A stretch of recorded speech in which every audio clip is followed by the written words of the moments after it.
கார்த்திகை மாதம் கருப்பு உடையிலே கெட்ட பழக்கத்தை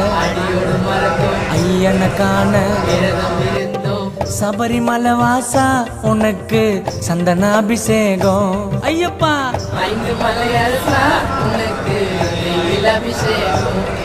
எங்க உள்ளமே உருகுதையா உன் பூமுகம் கண்டதுமே மன கஷ்டங்கள் தீர்ந்ததையா உன் சரணத்தை சொன்னதுமே என் நோய் நொடி பறந்ததையா பம்பை நதியினில் குளிச்சதுமே என் கண்களும் கலங்குதையா உன் அழகிய திருவடியில் சபரிமலை வாசா உனக்கு சந்தனாபிஷேகம் பாடுங்கோ.